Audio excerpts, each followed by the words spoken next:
شمائل الرسول فداك أبي وأمي يا رسول الله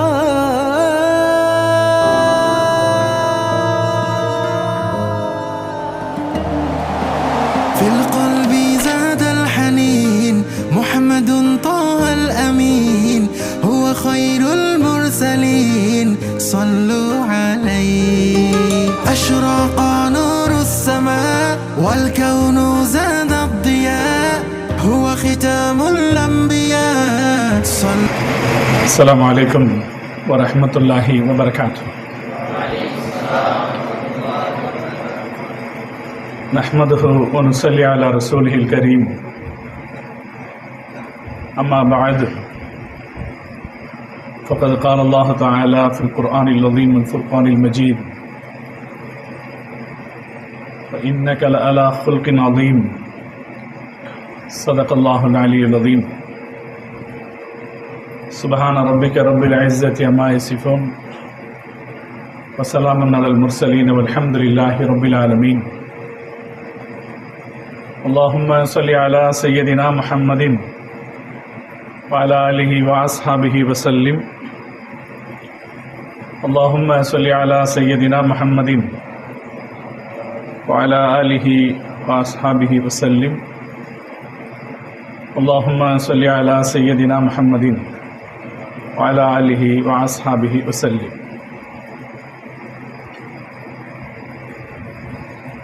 அன்வாருல் கலீமி மாணவர் அன்வாருல் கலீமி உலமா பேரவையின் ஏற்பாட்டில் ஆமிர் கலீமி அரபு கல்லூரியுடன் இணைந்து நடத்தப்படுகிற இந்த ஷமாயுல் திருமதி மஜ்லிஸில் இந்த நிறைவு அமர்விற்கு தலைவராக பொறுப்பேற்றிருக்கிற மரியாதைக்குரிய எங்களது சகோதரர் கண்ணியத்திற்குரிய உபைதுர் ரஹ்மான் ஹசரத் அவர்களே, இந்த ஜாமியாவின் கண்ணியத்திற்குரிய ஆலிம் பெருமக்களே, இங்கிருந்து பட்டம் பெற்று சென்று இப்போது பல நிலைகளிலும் மார்க்கத்திற்காக சேவையாற்றிக் கொண்டிருக்கிற கலீமி உலமாக்களே, அருமையான மாணவ சகோதரர்களே, அல்லாஹு ஜல்ல ஜலாலுஹு இந்த திருச்சபையை கபூல் செய்தல் புரிவானாக.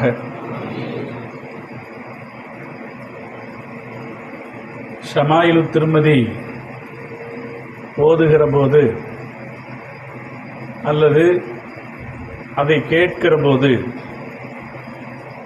அது ஒரு நெய்யத்தில் அமைந்திருக்க வேண்டும் என்று நம்முடைய ஆன்மீக அறிஞர் பெருமக்கள் சொல்வார்கள். ஷமாயிலு திருமதி ஓதப்படுவதற்கு ஒரு காரணம் பெருமானார் ஸல்லல்லாஹு அலைஹி வஸல்லம் அவர்களை பற்றிய தகவல்களை தெரிந்து கொள்வது. இரண்டாவது ஒரு காரணம் நம்முடைய மஹப்பத்தை அதிகப்படுத்திக் கொள்வது.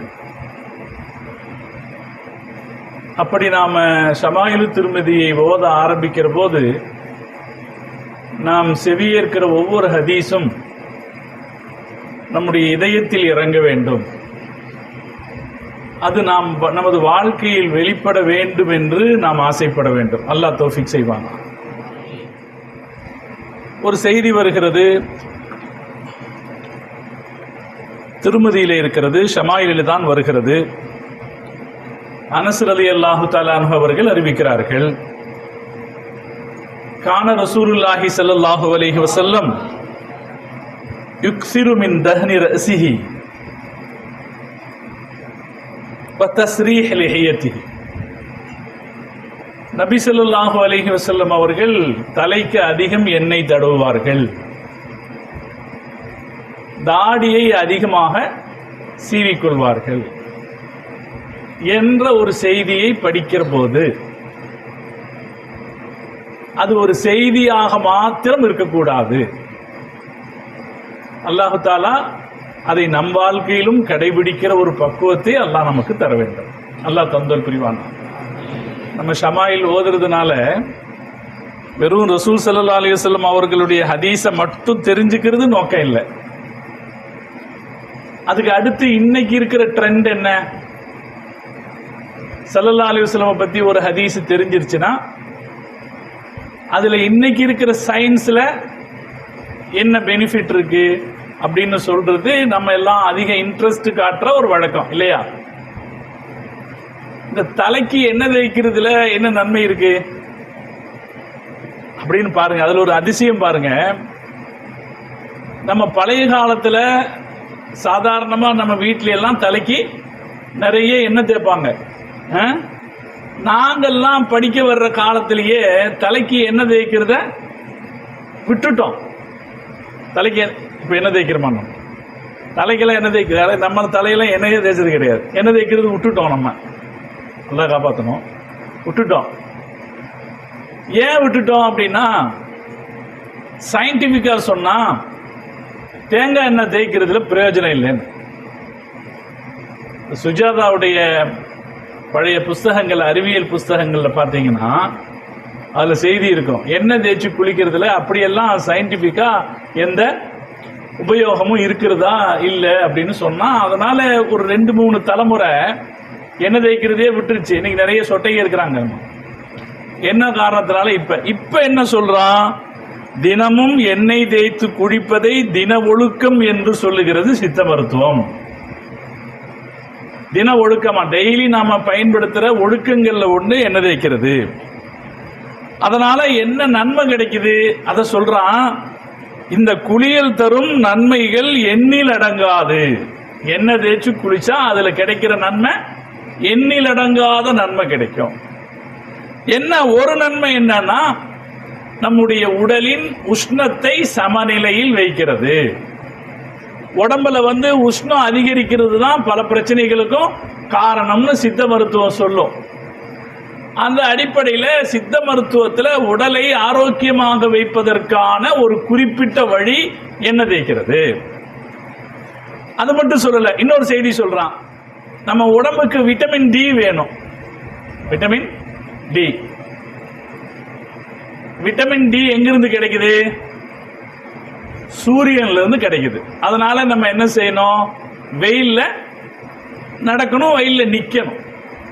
விட்டமின் டி குறைபாட்டினால எலும்பு பலம் குறையும், உடல்ல பல்வேறுபட்ட தேவையற்ற பிரச்சனைகள் ஏற்படும். விட்டமின் டி கிடைக்கணும், வெளிச்சம் நம்ம மேல படணும் அப்படின்னு சொல்லிட்டு, அந்த விட்டமின் டி சூரியன்ல இருந்து நமக்கு கிடைக்குதுன்னா அதை வாங்கிக்கிறதுக்கு பெஸ்ட் வழி என்னன்னா, தலையில எண்ணெய் தேய்ச்சிக்கிறது. தலையில எண்ணெய் தேய்ச்சிக்கொள்ளும் போது சூரியனிலிருந்து கிடைக்கிற விட்டமின் டி சத்தை உடல் அதிகமாக கிரகித்துக் கொள்கிறது. அதனால் இரத்த ஓட்டம் பெருகுகிறது அப்படின்னு விஞ்ஞானம் சொல்லுது. இப்ப நம்ம ரசூலுல்லாஹி ஸல்லல்லாஹு அலைஹி வஸல்லம் என்ன சொன்னாங்களோ அதுதான் இந்த உலகத்தின் கடைசி நாகரீகம் என்பதை உலகம் கண்டுகொண்டே வருகிறது. ஒரு காலகட்டத்தில் இதற்கு எதிரான கருத்துக்கள் பிரபலம் அடைந்தாலும் கடைசியில இந்த பக்கம் தான் நீங்க வந்தாகணும் அப்படிங்கிறத உலகம் அனுபவபூர்வமாக தெரிந்து கொள்கிறது. இப்ப நாம என்ன செய்வோம்? ஷமாயில் திருமதியிலிருந்து இப்படி ஒரு ஹதீஸை படிக்கும் போது நபி ஸல்லல்லாஹு அலைஹி வஸல்லம் அவங்க என்ன அதிகம் தேய்ப்பாங்க அப்படின்னு ஒரு செய்தி படிக்கும் போது அந்த தகவலை விளங்கிக்கிறோம். இந்த உலகத்துக்கு நம்முடைய தலைவரை பெருமையாக எடுத்து சொல்லக்கூடிய செய்திகளை திரட்டுகிறோம் இல்லையா? இதுதான் நாம சராசரியாக செய்யற வேலை. இன்ஷா அல்லாஹ் இதுக்கு அப்புறம் நாம என்ன செய்யணும்னா, எதை கேள்விப்படுறோமோ அதை வாழ்க்கையில் கொண்டு வருவோம். ஷமாயில் படிப்பதற்கு ஆன்மீக அறிஞர்கள் அலாதியான முக்கியத்துவத்தை கொடுத்திருக்கிறார்கள். பல தரீகாக்களுடைய நடைமுறைகளிலும் ஷமாயில் படிப்பதை, ஷமாயில் பாடம் நடத்துவதை அந்த தரீகாக்களை சார்ந்த ஆன்மீக ஷேகுமார்கள் முக்கியத்துவம் கொடுத்து நடத்தி இருக்கிறார்கள். நடத்துறதுக்கான ஒரு காரணம், ஷமாயில் படிக்கிற போது பெருமானார் ஸல்லல்லாஹு அலைஹி வஸல்லம் அவர்கள் மீது இருக்கிற அன்பு அதிகரிக்கும். அந்த அன்பு அதிகரிப்பது அது எதன் வழியாக வெளிப்படும்னா, ரசூலுல்லாஹ்வுடைய சுன்னத்தை கடைபிடிக்கிறதுக்கு அது நமக்கு வாய்ப்பை தந்துரும். சஹாபாக்கள் பெருமானாரை அப்படி எல்லாம் பின்பற்றினார்கள். ரசூலுல்லாஹ் பார்த்து ஒரு செய்தி பார்த்தாங்கன்னா அதை அப்படியே பின்பற்றினாங்க. ஒரு சஹாபி பிஷர்ங்கிறவர் ரசூல் ஸல்லல்லாஹு அலைஹி வஸல்லம் அவங்க சட்டையில மேல் பட்டன் போடாம இருக்கும்போது பார்த்தாரு. ரசூலுல்லாஹ் மேல் பட்டனை கழட்டி இருக்கும்போது பார்த்தாரு. பார்த்தவர் அவர் பட்டிருந்த பட்டனை கழட்டி விட்டார். வாழ்நாள் எல்லாம் அவர் பட்டன் போடல, அவர் சந்ததிகளும் போடல. அப்ப இது ஒரு பின்பற்றுதல் ஆகிறதா இல்லையா? நாம இன்ஷா அல்லாஹ் ஷமாயிலை படிக்கிற போது அல்லாஹ் இடத்துல ஒரு நியத்து வச்சு நம்ம படிப்போம். நம்ம ரசூல் ஸல்லல்லாஹு அலைஹி வஸல்லம் அவங்கள பத்தி இந்த ஷமாயிலு திருமதியை படிக்கும் போது அதை ரசூலுல்லாஹ்வை பத்தி விவரம் தெரிஞ்சுக்கிறது அப்படின்னு அது அமையட்டும். அந்த வாழ்க்கையை நமக்குள்ளே நாம் இறக்கிக் கொள்வது என்பதாகவும் அமையட்டும்.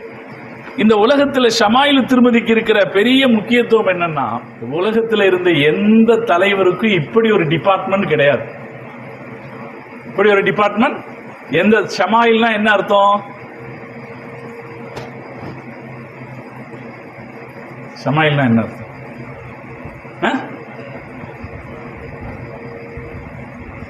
ஷமாயில் ஷமல் அப்படிங்கிறதுல இருந்து ஜம்மு இல்லையா?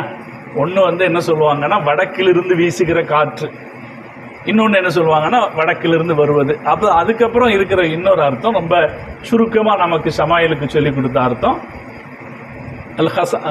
ஹசாயிஷு நபி ஸல்லல்லாஹு ஹஸலத்து நபி ஸல்லல்லாஹு அலைஹி வஸல்லம் ஆதாத்து, ரசூலுல்லாஹ்வுடைய குணங்களும் ரசூலுல்லாஹ்வுடைய ஆதாத்துகளும் சொல்றது. தமிழில் அருங்குணங்கள் அப்படின்னு சொல்லிக்குவோம் சுருக்கமா.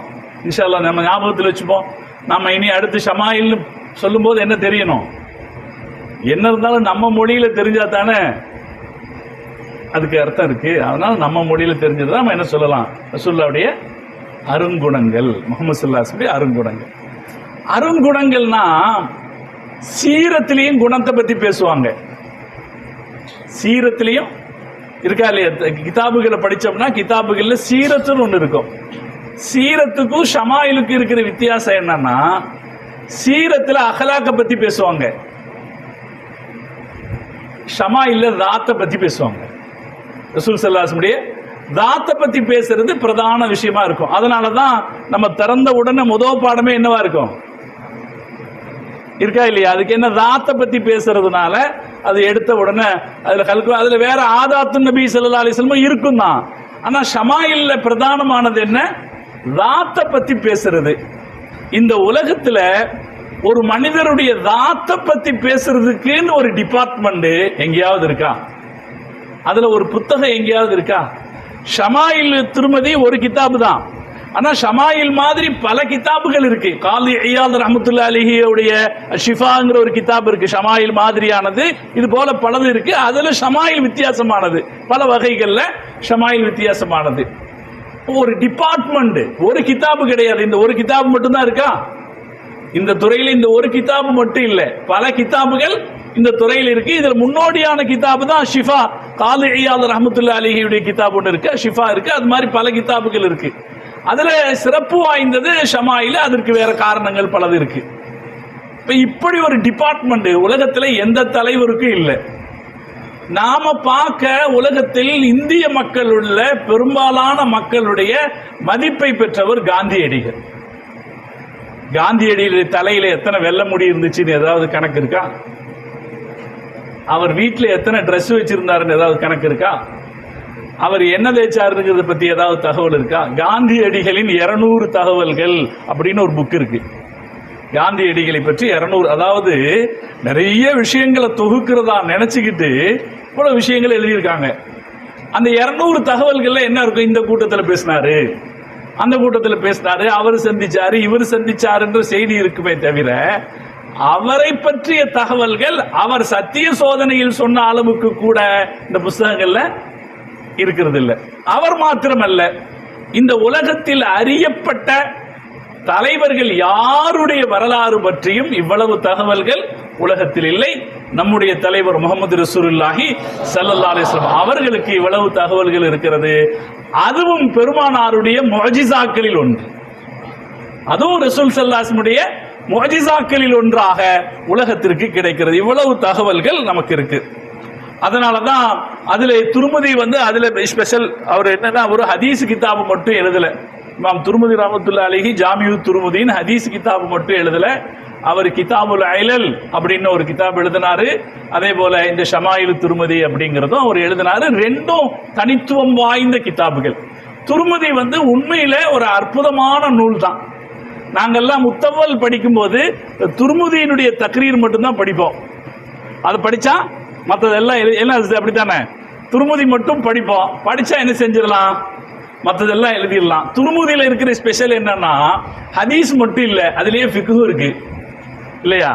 அதனால இப்ப சொன்னாங்க மவாஹிபுல் துன்யாவுடைய ஆசிரியர் தான் சொன்னாரு, மன் கான ஃபீ பைத்திஹி ஹாதல் கிதாப், யார் வீட்டுல இந்த கிதாப் இருக்குதோ ஃபகஅன்னமா ஃபீ பைத்திஹி நபியுன் யதகல்லம். அருமையான வாசகர், ஒரு பேசும் நபி இருக்கிறார் அந்த வீட்டுலன்னு மவாஹிபுல் துன்யா அவர் அதுக்கு ஒரு ஷரஹ் எழுதி இருக்கிறார்.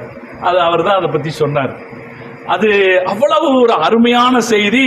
அது இதனுடைய இது என்னன்னா அது நம்முடைய இதயத்தில் இறங்கணும். மற்ற தலைவர்களை பற்றி மாத்திரமல்ல, நபிமார்களை பற்றி கூட இவ்வளவு தகவல் இல்லை இல்லையா. வேற எந்த நபியை பற்றியும் தகவல் இல்லை. ஈசா அலைஹிஸ்ஸலாம் அவர்களை பற்றி எவ்வளவு தகவல்கள் இருக்கிறது என்று அவர்களிடத்தில் கேட்டு பார்த்தாலே அவங்கள்ட்டே இல்லை. ஈசா அலைஹிஸ்ஸலாத்தை பத்தி எவ்வளவு தகவல் இருக்குன்னு கேட்டா அவங்கள்ட்டே இல்லை.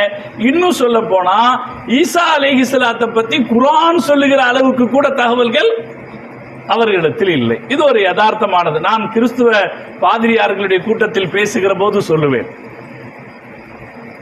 உங்களை விட நாங்கள் அதிகமாக ஈசாவை நேசிக்கிறோம்.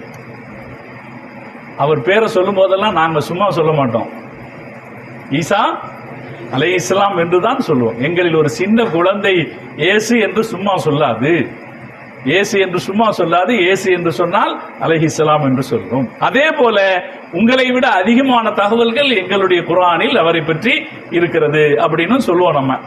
அப்ப ஈசா அலைஹிஸ்ஸலாமும் வேறு எந்த நபியை பற்றிய தகவல்களும் இந்த அளவுக்கு இல்லை.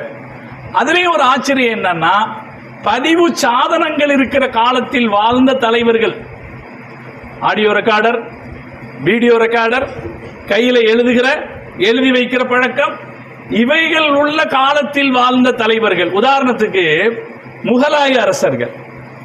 இந்தியாவுடைய வரலாற்றுல பொற்காலம் அப்படின்னு சொன்னா முகலாயர்களுடைய காலத்தை சொல்லுவாங்க. இந்திய வரலாற்றுல பொற்காலம்னா முகலாயர் காலத்தை சொல்லுவாங்க. எதுக்காக அப்படின்னா அரசர்களே எழுதி வைத்தார்கள். வரலாறு எப்ப ஆதாரபூர்வமா இருக்குதோ அதுதான் சிறந்த வரலாறு. வரலாற்றுல எது ஆதாரபூர்வமா இருக்கோ அதுதான் சிறந்த வரலாறு. ஆதாரபூர்வமான வரலாறு இந்திய வரலாற்றில் அதிகமாக கிடைக்கிறது. யாரை பத்தி கிடைக்குது? முகலாய மன்னர்களை பத்தி கிடைக்குது. காரணம், அவங்களே டைரி எழுதியிருக்காங்க. ஆளுகளை வச்சு எங்க காலத்து குறிப்புகளை எழுதுன்னு சொல்லியிருக்காங்க. இப்படி எழுதப்பட்ட முகலாயர்களுடைய வரலாற்றிலேயும் கூட இவ்வளவு தகவல்கள் இல்லை. முகமது ரசூலுல்லாஹி ஸல்லல்லாஹு அலைஹி வஸல்லம் அவர்களை பற்றி எவ்வளவு தகவல்கள் கிடைக்கிறதோ அவ்வளவு தகவல்கள் இல்லை. இமாம் அபு ஐஸா துர்முதி ரஹ்மத்துல்லாஹி அலைஹி அவர்கள் மிக அற்புதமாக இந்த பெருமானார் ஸல்லல்லாஹு அலைஹி வஸல்லம் உடைய குணங்களை தொகுக்கிற ஷமாயில் என்கிற நூலை அவர்கள் தொகுத்திருக்கிறார்கள். அது ரசூல் ஸல்லல்லாஹு அலைஹி வஸல்லம் அவர்கள் மீது கொண்ட அவருடைய தனிப்பட்ட பாசத்தின் அடையாளம். அவர் ஹாஃபிஸ் இல்லையா? அவர் யாரு? ஹாஃபிஸ். நமக்கு தெரியும், ஹதீஸுகள்ல ஹதீஸ் படிக்கிறவங்கள 5 வகையா பிரிப்பாங்க. ஒன்னு அவர் தாலிபு, முதல்ல படிக்கிறவர் தாலிபு. ரெண்டாவது முஹத்திஸ், அவர் யாரு? அதை படிச்சு அதனுடைய ரிவாயத்தை சொல்லி திராயத்தை சொல்லி கொடுக்கிறவர் முஹத்திஸ். மூணாவது இருக்கிறவர் ஹாஃபிஸ். ஹாஃபிஸ்னா 1,00,000 ஹதீஸுகளை மனப்பாடம் பண்ணவங்க. மத்தனன் வைஸ்நாதன் ரெண்டையும் சேர்ந்து 1,00,000 ஹதீஸுகளை மனப்பாடம் பண்ணவர் யாரு? ஹாஃபிஸ் இமாம் துர்முதி ரஹ்மத்துல்லாஹி அலைஹி அவங்க. சும்மா அது அப்போ 1,00,000 ஹதீஸுகளை மனப்பாடம் பண்றதா இருந்தா அவங்க மனசுக்குள்ள எவ்வளவு ஆசை இருந்திருக்கு. நம்ம பார்க்கறது ஒருத்தரை பற்றிய செய்தி, 1,00,000 செய்தியை ஒருத்தர் மனப்பாடம் பண்ணோம்னா எவ்வளவு ஆசை இருக்கு. நம்ம ரசூல் ஸல்லல்லாஹு அலைஹி வஸல்லம் அவங்க பின்னால் வர்ற உம்மத்துகளை பற்றி சௌபான் ரலியல்லாஹு தஆலா அன்ஹு இடத்துல பெருமையாக சொன்ன ஒரு செய்தி இருக்கு. சௌபான் ரலியல்லாஹு தஆலா அன்ஹு அறிவிக்கிற ஒரு ஹதீஸ் நம்ம எல்லாம் கேள்விப்பட்டிருப்போம். ரசூலுல்லாஹ் அல்லாஹ் இடத்துல துஆ செய்தாங்க, யா அல்லாஹ் என்னுடைய ஹபீபுகளோடு என்னை சேர்த்து வைப்பாயா அப்படின்னு துஆ செஞ்சாங்க. அவர் கேட்டாரு, அல்லாஹ்வின் தூதரே, நாங்க தானே உங்க ஹபீபுகள், நீங்க வேற யார சொல்றீங்க? அப்ப ரசூலுல்லாஹ் சொல்லுவாங்க, நீங்க எல்லாம் என்ன பார்த்திருக்கீங்க, நீங்க என்ன பார்த்திருக்கீங்க. இன்னும் பின்னால் ஒரு சமுதாயம் வரும், என்ன அவங்க பார்த்திருக்க மாட்டாங்க, அவங்களுடைய உஸ்தாதுகள் மூலமாக அவங்க தெரிஞ்சிருப்பாங்க. ஆனா என்னை அவங்க நேசிப்பாங்க. எந்த அளவுக்கு நேசிப்பாங்கன்னா, தங்களுடைய பிள்ளைகளை விற்றாவது என்னை பார்க்க வேண்டும் என்று அவர்கள் ஆசைப்படுவார்கள். அந்த அளவுக்கு நேசிப்பாங்க. ஹதீசுகளை நாம படிச்சிருக்கோம். அந்த நேசத்தின் ஒரு உச்சம் இல்லாமல் இப்படி ஹதீசுகளை மனப்பாடம் பண்ணி வைக்க முடியுமா? இப்ப அடிப்படையில ஒரு ஹாஃபில் என்கிற அந்த பேரை கேட்கும் போதே நம்ம மனசுக்குள்ள என்ன வருது? ரசூல் ஸல்லல்லாஹு அலைஹி வஸல்லம் மஹப்பத்தின் உன்னதத்தை நாம அதுல விளங்கிக்கிறோம். அவர் அவ்வளவு பெரிய ஹாஃபிலாக இருந்தார். அதுல பெருமானார் ஸல்லல்லாஹு அலைஹி வஸல்லம் அவர்களுடைய ஒவ்வொரு செய்தியையும் அவங்க தொகுத்தாங்க. எவ்வளவு முடியுமோ அவ்வளவு தூரம் அவங்க பெருமானார் ஸல்லல்லாஹு அலைஹி வஸல்லம் அவருடைய செய்திகளை அவங்க தொகுத்தாங்க. ஹாஃபிலுக்கு அடுத்தபடி இல்ல தெரிஞ்சவங்க தான் நீங்க. ஹுஜ்ஜத்துக்கு அடுத்து ஹாக்கிம், இதெல்லாம் தெரியும். நிறைய ஹாஃபில்கள் இருந்திருக்காங்க. அபூ ஸர்ஆ ஒரு முஹத்திஸ் இருந்தார் இல்லையா? அபூ ஸர்ஆங்கிற ஒரு முஹத்திஸ். அவருடைய மாணவரை பத்தி ஒரு செய்தி சொல்லுவாங்க. அவருடைய மாணவர் உஸ்தாது கிட்ட ஓதிட்டு இருந்தவர் புதுசா கல்யாணம் ஆச்சு. கல்யாணம் ஆனவர் வீட்டுக்கு வர்றதுக்கு லேட் ஆச்சு. லேட் ஆனோன்னு பொண்டாட்டி சங்கடப்பட்டா, உனக்கும் ஒன்றும் தெரியாது, உங்க உஸ்தாதுக்கும் ஒன்றும் தெரியாது அப்படின்னு அவர் சொன்னான். உடனே அவருக்கு கோபம் வந்துருச்சு. என் உஸ்தாதை பத்தி நீ குறை சொன்னியா? என் உஸ்தாதுக்கு 1,00,000 ஹதீஸ் மனப்பாடம் இல்லாட்டி நீ முத்தலாக்குன்ட்டார். கேள்விப்பட்டதில்லையா நீங்க? இதை முத்தலாக்குன்னு சொல்லிட்டார். அவருக்கு ரொம்ப சங்கடமா போச்சு. என்னடா இது இப்படி சொல்லிட்டோமே அப்படின்னு கோபதாபம் தணிஞ்ச பிறகு அந்த அம்மா சொன்னாங்க, என்னங்க இப்படி சொல்லிட்டீங்களே, உங்க உஸ்தாதிட்ட போய் கேட்டுவாங்க என்னன்னு. அவங்க உஸ்தாதிட்ட போய் கேட்க போனாங்க. அவர் சொன்னாரு, கவலைப்படாத, உன்னோட கல்யாண வாழ்க்கை தப்பிச்சுது. ஏன்னா எனக்கு 1,00,000 ஹதீஸ், உங்களுக்கெல்லாம் ஃபாத்திஹா சூரா தெரிகிற மாதிரி எனக்கு தெரியும். உங்களுக்கெல்லாம் ஃபாத்திஹா சூரா எப்படி தெரியுமோ அது போல எனக்கு தெரியும் சொல்லி அவங்க சொன்னாங்க. அப்போ ஹாஃபில்கள் நிறைய இருந்திருக்காங்க. அதுக்கு அடுத்து ஹுஜ்ஜத்துல யாராவது ஒருத்தர் உதாரணம் சொல்றதா இருந்தா நமக்கு இமாம் புகாரி தானே சொல்லுவோமா இல்லையா? ஹுஜ்ஜத்துன்னு சொல்லுமா இல்லைங்களா? அபிஸ் சனதில் முத்தசில வருமா இல்லையா? ஹுஜ்ஜத் அவங்களுக்கு இமாம் புகாரி ஹுஜ்ஜத் தான். 3,00,000 ஹதீசுகளை மனப்பாடம் பண்ண. அதுக்கப்புறம் ஹாக்கிம்னா என்ன அர்த்தம்? எல்லா ஹதீசுகளையும் மனப்பாடம் பண்ண. அப்படியும் பல பேர் முஸ்ததர்க்கினுடைய முஸன்னிஃப் மாதிரி பல பேர் அப்படியும் இருக்கிறார். இது நமக்கு சொல்லுகிற செய்தி, நாம மனசால நாம நினைவுபடுத்திக் கொள்ள வேண்டிய விஷயம். இதையெல்லாம் நாம ஒரு தகவலா பாடம் பண்ணி இருப்போம், அப்படித்தானே? இதெல்லாம் ஒரு தகவலா நமக்கு தாரீஃபு கேட்பாங்களே, நாளைக்கு கேட்டா கிதாபுல பரீட்சையில் கேட்டா எழுதணுமேனோ, அல்லது கிதாபுகளை வகைப்படுத்துறதுக்காக ஹதீசுகளை அறிஞர்கள்னு நம்ம நினைச்சிருப்போம். அதுக்கு மேல நாம சிந்திச்சு பார்க்க வேண்டியது என்னன்னா, என்ன ஒரு ஆசை இருந்தா இவங்க இந்த காரியத்தில் இறங்கியிருப்போம். அந்த ஆசையை ஏன் நினைச்சு பார்க்கணும் அப்படின்னா, அதை ஓதுற போது நமக்கு அந்த ஆசை வரணும். அல்லாஹ் தௌஃபீக் செய்வாங்க. ஒரு ஹாஃபிலாக இருக்கிற ஒரு தொகுத்த துர்மதியை ஓதுகிற போது, உட்காருகிற போது நமக்கு அந்த ஆசை வரணும். அல்லாஹ் தௌஃபீக் செய்யணுங்க. அது உட்காருகிற போது, அதை ஓதுகிற போது, புகாரி ஓதுகிற போது நம்ம சிந்திச்சு பார்த்துக்கணும், இவர் யாரு? இந்த சனது படிக்கிறாங்களா இல்லையா? சனதில் முத்தசிலி அப்படின்னு சொல்லி அந்த சனது படிக்கிற போது எதுக்காக? அது வெறும் சனதை, நம்முடைய தொடர்பை சுட்டி காட்டுவது மாத்திரமல்ல, அவர்களுடைய உணர்வையும் சுட்டி காட்டுவது, அவர்களுடைய வாழ்க்கை, அவர்கள் வாழ்ந்த வழிமுறையை சுட்டி காட்டுவது. இமாம் புகாரி ரஹ்மத்துல்லாஹி அலைஹி மஸ்ஜிது நபவிக்கு அவர் உள்ளர நுழையில அவர் தொகுத்துட்டார். ஹதீசுகளை தொகுக்கிறதுன்னு முடிவு பண்ணிட்டார். முடிவு பண்ண ஒரு மதீனாவுக்கு வெளியே உட்கார்ந்துகிட்டு முஹம்மது ரசூலுல்லாஹி ஸல்லல்லாஹு அலைஹி வஸல்லம் கனவுல உள்ளவான அனுமதிச்சா மட்டும்தான் நான் உள்ள போவேன்னு நினைச்சார். நபி ஸல்லல்லாஹு அலைஹி வஸல்லம் அவங்க கனவுல சொன்ன பிறகுதான் அவர் உள்ள போனாரு. அங்க ஒரு பள்ளிவாசல் இருக்கு. இப்போ மஸ்ஜிது நபவியினுடைய 21ஆம் நம்பர் கேட்டுக்கு வெளியே வந்தோம்னா இமாம் புகாரியினுடைய பள்ளிவாசல் ஒன்று இருக்கும். அங்க உட்கார்ந்துகிட்டு 2 ரக்காத்து தொழுது அவர் ஒரு ஹதீஸை வைத்திருக்கிறார் என்றால் அதில் இருக்கிற ஆசையை நாம் பார்க்கணும் இல்லையா? அலாதியான அல்லாஹ்ட்ட நம்ம அதைத்தாங்க கேட்கணும். இந்த ஹதீஸ ஓதி இதில் இருக்கிற சட்டம், இந்த ஹதீஸ ஓதி இதில் இருக்கிற தகவல்கள், இதில் இருக்கிற விஞ்ஞானம், அதை நாம தெரிஞ்சுக்கிற அதே நேரத்தில் அதை விட ஆழமாக நம்முடைய இதயத்திற்குள்ளே இந்த பெருமக்களுடைய மஹப்பத் நமக்குள்ளே வந்து இறங்க வேண்டும். அல்லாஹ் தௌஃபீக் செய்வானா. அவங்களுக்கு ரசூலுல்லாஹ் மேல என்ன மஹப்பத் இருந்துச்சோ அது நமக்குள்ளே வந்து இறங்க வேண்டும் என்று நாம நினைக்கணும். அப்படி நாம இன்ஷா அல்லாஹ் ஓதணும். இப்ப ஷமாயிலு திருமதி மாஷா அல்லாஹ் 400 ரிவாயத்துகள் அதில் இருக்கு, 56 பாடங்கள் அதில் இருக்கு. அதில் இருக்கிற அல்ஃபாதுகள் கொஞ்சம் கஷ்டமா இருக்கும் இல்லையா? சில இடத்துல லஃப்லுகளுக்கு பொருள் விளங்குறது கஷ்டமா இருக்கும். ஆனாலும் இன்னைக்கு இருக்கிற காலத்துல நமக்கு அது கஷ்டம் இல்லை. பல உஸ்தாதுமார்கள் இருக்கிறாங்க. அதே போல நமக்கு மொழிபெயர்ப்புகள் பலது இருக்கு. அதை வச்சு நாம அதில் இருக்கிற சிறப்புகளை நாம படிச்சுக்கலாம். இது அவர் எப்படி தொடங்குறார் அப்படின்றத பார்க்கணும். நான் ஒரு திட்டமிட்டு இந்த பேச்சை நான் சொல்றேன். அவர் எப்படி ஆரம்பிக்கிறார்? இந்த இதுல அப்படி இல்லை. ஆனா கிதாபுல எப்படி இருக்குன்னா கால அபு ஈசான்னு ஆரம்பிக்கும் இல்லையா? கால அபு ஈசா முஹம்மது பின் ஈசா அப்படின்னு, கால அபு ஈசா முஹம்மது பின் ஈசா அப்படின்னு அது ஆரம்பிக்கும். அது ஆரம்பிக்கிறதுல அது என்ன, அவருடைய பேர் என்ன?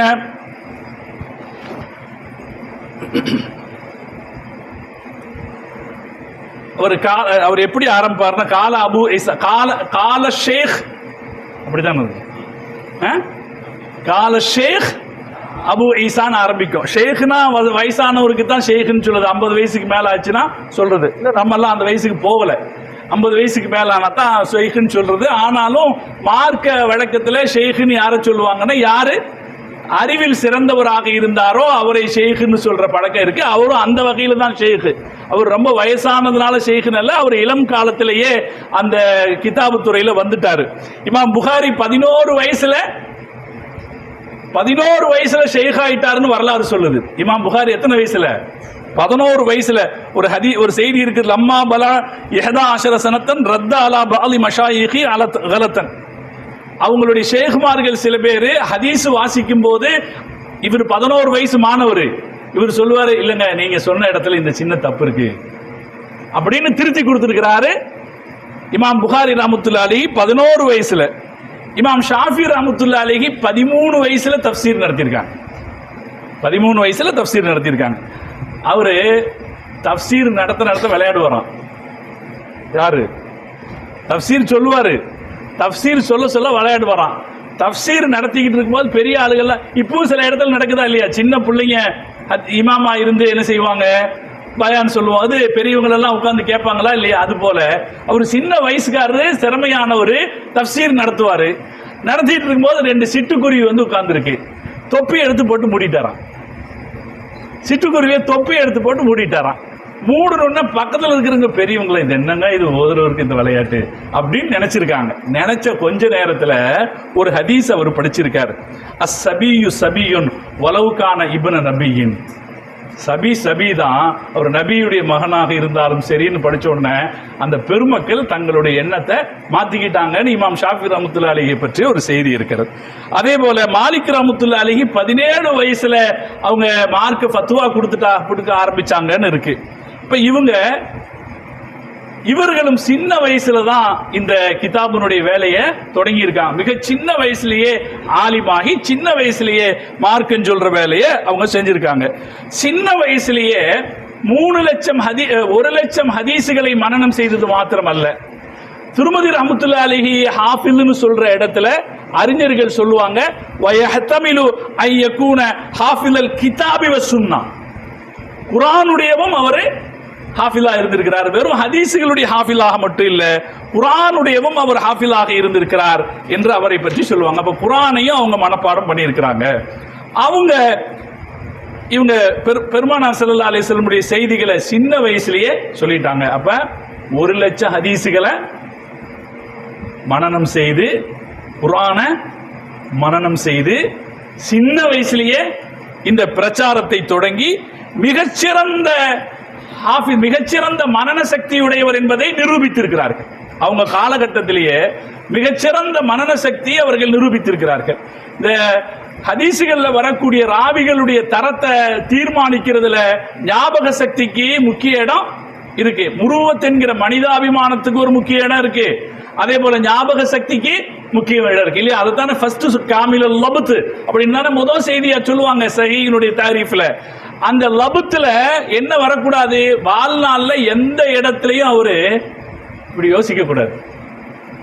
இப்படி நான் ஏதோ சொல்லுவேன் ஆனா மறந்துட்டும் போல இருக்கு அப்படின்னு சொல்லக்கூடாது. சொல்லிட்டா எதிலிருந்து அவர் அந்த தரத்திலிருந்து கீழே இறங்கிடுவார். அப்படி இல்லாமல் ஒரு தடவை கூட நான் மறந்து விட்டேன் என்று சொல்லாமல் அவர் ஹதீசுகளை காலம் முழுக்க கடைசி வரைக்கும் அறிவிச்சிருக்கணும். இமாம் துர்முதி ரஹ்மத்துல்லாஹி அலைஹினுடைய ஞாபக சக்திக்கு நிறைய செய்திகளை நீங்க கேள்விப்பட்டிருப்பீங்க. நிறைய செய்தி இருக்கு.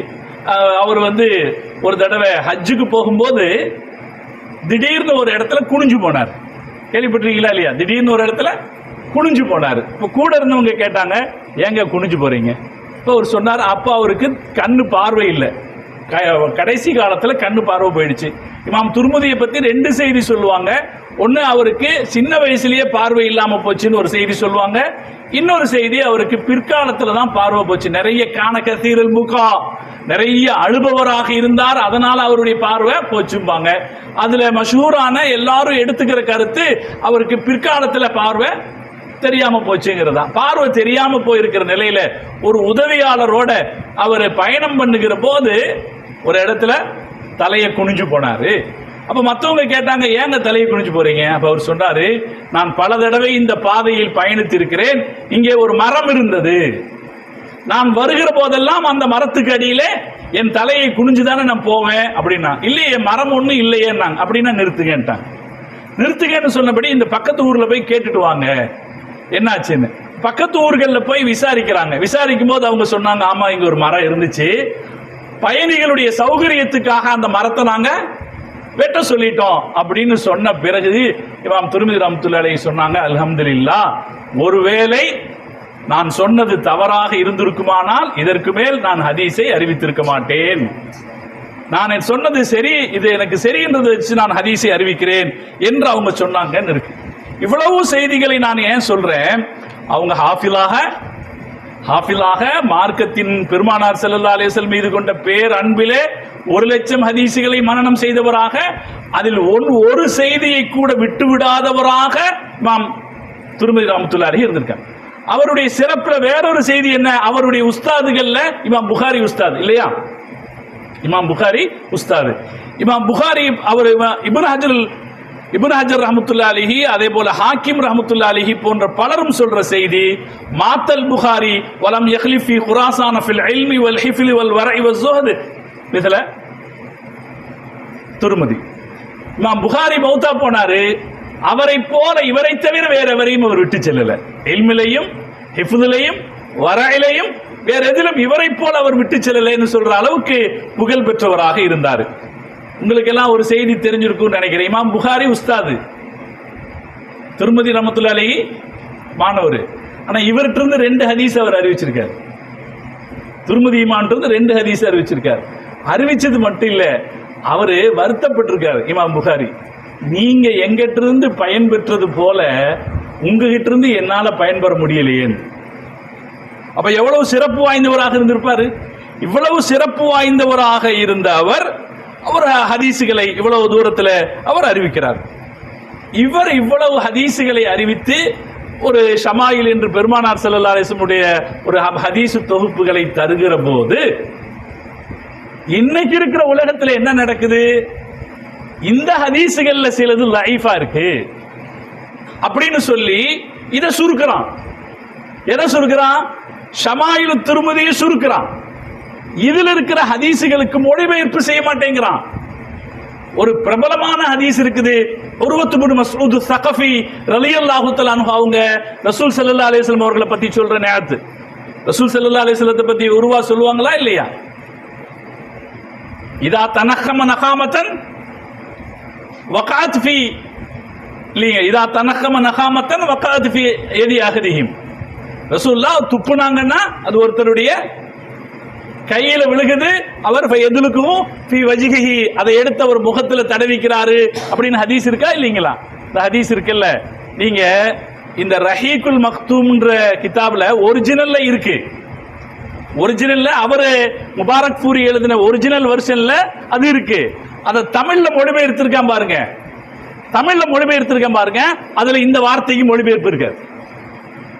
என்ன அக்கிரமம் செய்யறாங்கன்னா, என்ன அநியாயம் அல்லவா இது? உனக்கு என்னடா வந்துச்சு சொல்றதுக்கு? இவனுக்கு அது சொல்றதுக்கு சங்கடமா இருக்கு.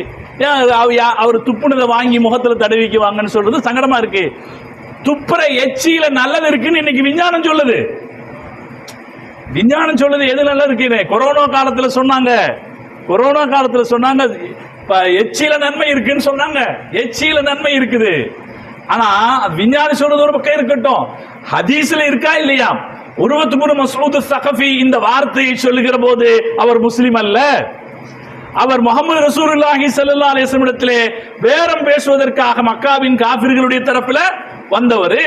ஹுதைபியா மைதானத்தில் ரசூல் ஸல்லல்லாஹு அலைஹி வஸல்லம் பார்த்துட்டு மக்கா காஃபிர்கள்ட்ட போய் சொல்றாரு, நான் கிஸ்ராவிடத்திலே தூது போயிருக்கிறேன், பாரசீக பேரரசனிடத்தில் தூது போயிருக்கிறேன், ரோம பேரரசனிடத்தில் தூது போயிருக்கிறேன், நஜ்ஜாஷியிடத்திலே தூது போயிருக்கிறேன். முஹம்மதை அவருடைய தோழர்கள் மதிப்பது போல ஒருவர் மதித்து யாரையும் நான் பார்த்ததில்லை சொன்னாரா இல்லையா?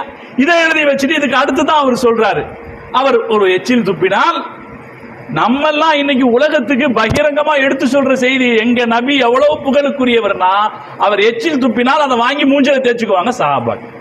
இந்த உலகத்துல எந்த தலைவனுக்கு இப்படி ஒரு மரியாதை கிடைத்தது எங்கள் தலைவரை தவிர அப்படின்னு பெருமையா நம்ம சொல்றோம். இவன் புக்ல என்ன செய்யறானா இதை மறைச்சு வைக்கிறான். நான் எதுக்காக இவ்வளவு தூரம் இமாம் துர்முதியை பத்தி சொல்லிட்டு வந்தேன்? ஹாஃபில்னாலே ரசூல்லா மேல எவ்வளவு பெரிய முஹப்பத்தை வச்சு தொகுத்திருக்கணும். அவங்க உஸ்தாதுமார்கள் யாரு, அவங்க உஸ்தாது இவரை பத்தி என்ன சொன்னார்? இமாம் புகாரி என்ன, அட உங்ககிட்ட இருந்து என்னால பயன்பெற முடியலையே, நீங்க எங்க கிட்ட இருந்து பயன்பெற்ற மாதிரி உங்ககிட்ட இருந்து என்னால பயன்பெற முடியலையே என்று அவருடைய உஸ்தாது சொன்ன பெருமைப்படுத்திய ஒரு நபர் அவர் ஒரு ஹதீஸை எழுதியிருக்கிறார் என்றால் அதை விட்டுட்டு அதை குறைச்சு அதுல சில விஷயங்களை எடுத்துட்டு அதுல சில விஷயங்களை மறைச்சு சொல்லுகிற காலகட்டத்தில் நாம் வாழ்ந்து கொண்டிருக்கிறோம். அதனாலதான் சொன்னேன், ஷமாயில் ஓதும் போது அல் ரசூலுல்லாஹ்வுடைய முஹப்பத் மனசுக்குள்ள இறங்கணும்னு நம்ம என்ன செஞ்சுக்குவோம், நியத் வச்சுப்போம். அதுல என்னெல்லாம் நம்ம படிக்கிறோமோ அதையெல்லாம் நம்ம வாழ்க்கையில நாம மனசில் கொண்டு வருவோம் என்று நாம நினைத்து வைத்துக் கொள்வோம். அல்லாஹ் தௌஃபீக் செய்வானாக. துர்முதுங்கிற ஊரு எங்க இருக்கு? துர்முதுங்கிற ஊர் எங்க இருக்கு? துர்முதுங்கிறது என்னது? முதல்ல ஒரு ஊர் பேர் தானங்க, சொல்லணுமா இல்லையா? துர்முது எங்க இருக்குன்னு ஒரு ஊர் பேர் தானே. திருமிதின்னு சொல்லலாம்,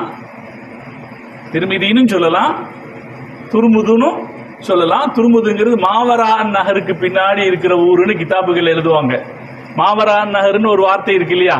மாவரா நகர்னா என்ன அர்த்தம்? ஆப்கானிஸ்தானுக்கு அந்த பக்கம் இருக்கிற பகுதியை மாவரா நகர்னு பிரிப்பாங்க. ஆப்கானிஸ்தானுக்கு இந்த பக்கம் இருக்கிற பகுதி வேற என்ன, ஆப்கானிஸ்தானுக்கு அந்த பக்கம் இருக்கிற பகுதியை மாவரா நகர்னு பிரிப்பாங்க. அந்த மாவரா நகர்ல இருந்த ஒரு கிராமத்துக்கு பேரு துர்முது. இமாம் துர்முதி ரஹ்மத்துல்லாஹி அலைஹி அசல்ல துர்முதுல பிறந்தவர் அல்ல, அவர் அதுக்கு பக்கத்தில் இருக்கிற பூகுங்கிற ஊர்ல பிறந்தவர். ஆனா இந்த ஊர்ல தான் அவர் படிச்சாரு, பிரபலமா இருந்தாரு. அதனால அவர் பேரோட என்ன வந்துருச்சு, துர்முது அப்படின்னு வந்துருச்சு. துர்முதுல 3 பேர் பிரபலமா இருந்திருக்காங்க. அதுல ஒருத்தர் இப்ப சாஹிபு சுனன் நம்ம சொல்றோமா இல்லையா, இந்த அபு ஐஸர் துர்முதி ரஹ்மத்துல்லாஹி அலைஹி. இன்னொருத்தர் அஹ்மது பின் ஹசன் திருமதின்னு ஒருத்தர் இருக்காரு, அவரும் ஹதீஸ் முஹத்தீஸ் தான், அவர் ஒருத்தர் பிரபலமானவர். இன்னொருத்தர் ஹக்கீம் திருமதின்னு ஒருத்தர் இருக்காரு. அப்படி 3 பேர் இருக்காங்க. இதை ஏன் நான் சொல்ல வர்றேன், அந்த ஊர் எப்படிப்பட்ட ஊர் அப்படின்னா ரசூலுல்லாஹ்வுடைய முஹப்பத்துல திளைச்ச ஊர். திருமதிங்கிற ஊர் ரசூலுல்லாஹ்வுடைய முஹப்பத்துல திளைச்ச ஊர். இந்த ஹக்கீம் திருமதி இருக்கார் இல்லையா, ஹக்கீம் திருமதி எப்படிப்பட்டவர்னா அவர் மிகச்சிறந்த மருத்துவர். அவரும் முஹத்தீஸ் தான், ஹதீஸ்களை அறிஞர் தான். அவரும் நிறைய ஃபிக்ஹ்களை அறிஞர் தான். நவாதிருல் உசூல் அப்படின்னு ஒரு கிதாப் எழுதி இருக்காரு. மருத்துவரும் கூட. மருத்துவர்னா அவரை பார்க்க எல்லாரும் வருவாங்களா இல்லையா? எப்பவுமே மருத்துவருக்கு ஒரு கிரேஸ் இருந்திருக்கு. இவர் நல்லா அழகாவும் இருந்திருக்காரு, இளைஞராகவும் இருந்திருக்காரு. அந்த நேரத்தில் ஒரு வயசான பொம்பளை, மன்னிக்கணும், ஒரு இளம் பெண் அவர் இடத்துல நீங்க எனக்கு வேணும்னு சொல்லியிருக்கு. அப்படின்னா அதுக்கு அர்த்தம் இருக்கா இல்லையா? நீங்க எனக்கு வேணும்னு சொல்லியிருக்கு. அந்த அம்மாவை அவர் துரத்தி விட்டார்.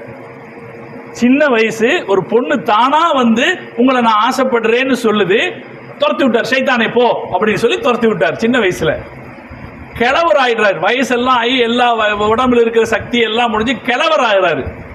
கிழவர் ஆகும்போது அந்த நினைப்பு வருது, ஆனா அன்னைக்கு ஒரு பொம்பளை நம்மகிட்ட வந்து என்ன கேட்டா, நான் உங்களை விரும்புறேன்னு சொன்னாலே அப்படின்னு நினைப்பு வருது. இந்த நினைப்பு வந்த உடனே அவருக்கு ரொம்ப கவலை வந்துருது. அழுகிறாரு, ரொம்ப அழுகிறார். வாழ்நாள்ல அழுகாத அழுகையே அழுகிறார். அன்று இரவு அவருடைய கனவுல முகமது ரசூலுல்லாஹி ஸல்லல்லாஹு அலைஹி வஸல்லம் பார்க்கிறார்.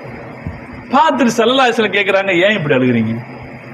அவர் சொல்றாரு, யா ரசூலல்லாஹ், நான் வயதில் இளமை இருக்கிற போது, என்னிடம் இளமை இருக்கிற போது, உடலில் துடிப்பு இருக்கிற போது, ஒரு இளம் பெண் என்னை வந்து ஆசைப்படுகிறேன் என்று சொன்ன போது எனக்கு அதில் நாட்டம் இல்லை, நான் தூரப்போன்னு நான் தள்ளி விட்டுட்டேன். ஆனா இன்னைக்கு என் உடம்பு நரைத்து போய் உடல் பலவீனம் அடைந்து உடல் இருக்கிற உறுப்புகள் எல்லாம் சக்தி இழந்திருக்கிற நிலையில எனக்கு அது ஞாபகத்துக்கு வந்துருச்சே அப்படின்னு நினைச்சு நான் அழுகிறேன் அப்படின்னு அவர் சொன்னார்.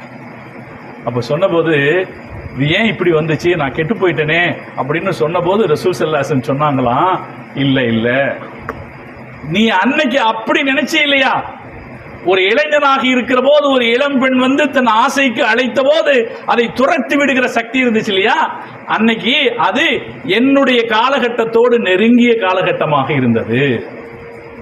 இப்ப வயசாகிற நேரத்தில் அந்த காலகட்டம் கடந்து போய் காலகட்டம் கொஞ்சம் தூரமாகி போன போது கெட்ட எண்ணம் எல்லாம் வருது. அன்னைக்கு எனக்கு நெருக்கமான காலத்தில் இருந்த போது உனக்கு கெட்ட எண்ணம் வரல, நல்ல எண்ணமா வந்துச்சு. இப்ப காலகட்டம் விலகி போன போது உனக்கு கெட்ட எண்ணம் வருது.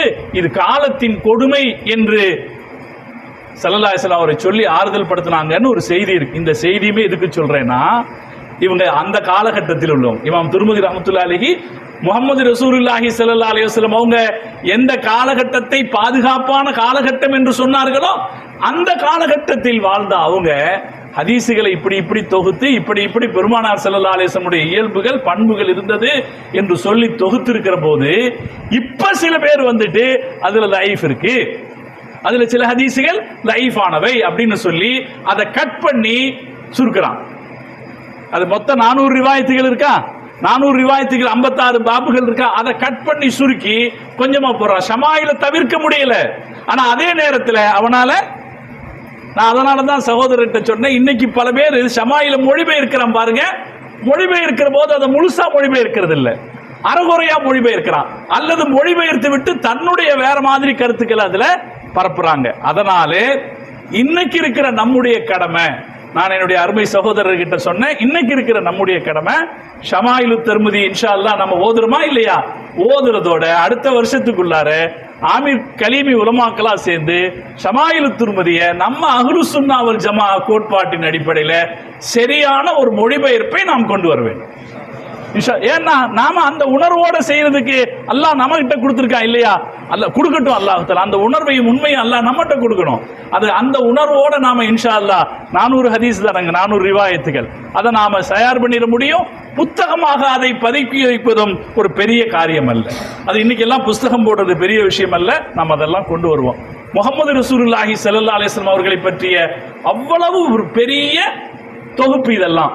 இன்னைக்கு உலகம் இதெல்லாம் தெரிஞ்சுக்க ஆசைப்படுது, ஒவ்வொரு விஷயத்தையும் தெரிஞ்சுக்க ஆசைப்படுதுங்க.